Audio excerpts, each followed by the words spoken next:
Kozanның Азияны микрорайондағы Новоселье урамында яшәүчеләр бүген иртәдән ишек алдын күрүй.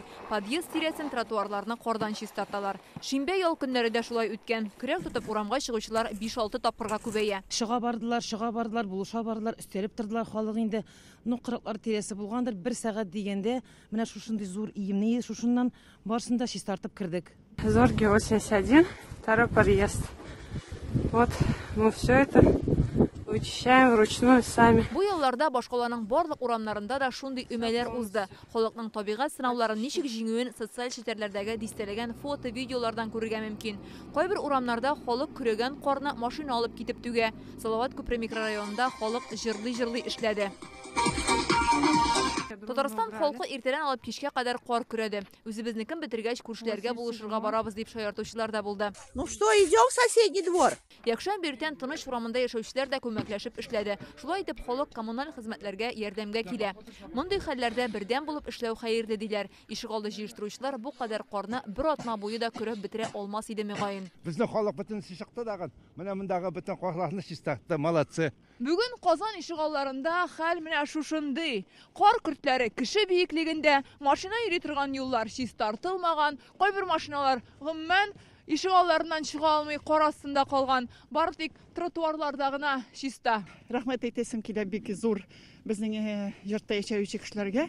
Алар бик дружно гына җыелышып чыгып чистарттылар. Хотелось бы инде бераз барчыклар, тракторлар кирип чистартканны. Әнә кешеләр инде уже мучаются, машины застревают. Кайбер урамнарда машина йөри торган юлларны да үзләренә көрәргә туры килмәгәе. Чөнки тракторлар әлегә төп магистральләрне чистарту белән мәшгуль. Ишек алларына тракторлар килеп җитмәгән әле. Менә Шамил Усманов урамындагы әлеге өй алдында бу аеруча яхшы күренә. Монда кеше йөри генә сукмак салган. Менә шушы урында чистартканнар халык көрәк белән чыгып, күмәкләшеп җыештырган. Это все отечественно людьми, жильцами домов. Все вышли, да? Очень много вышло, да. Все откапывали после такой метели.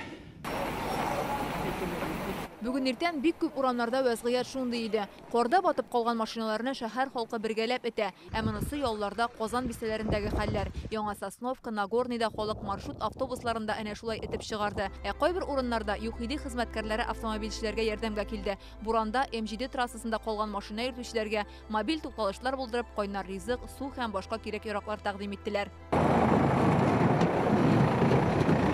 Царицын истәсендә яшәүче Рәфкать Захидуллинга бернинди кар да куркыныч түгел, чөнки аның үз тракторы бар. Бу көннәрдә бик тә ярап куйды ди. Тракторны кабызабыз да чыгабыз, баштан трактор чыгарга кирәк белән казыйбыз.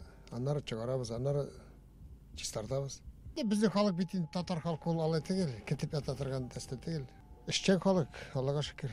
Бу елларда иң күп сатып алынган товарларның берсе ул көрәк булган. Складта аңа сорау 3 тапкыр арткан. Кайбер урыннарда бөтенләй беткән. Без запас ясадык иртәрәгәне. Баш белән эшләдек, Аллага шөкер. Шуңа күрә бездә запас бар ул. Бәяләрен дә күтәрмәдек. Шуңа күрә кеше күп булды бик күп.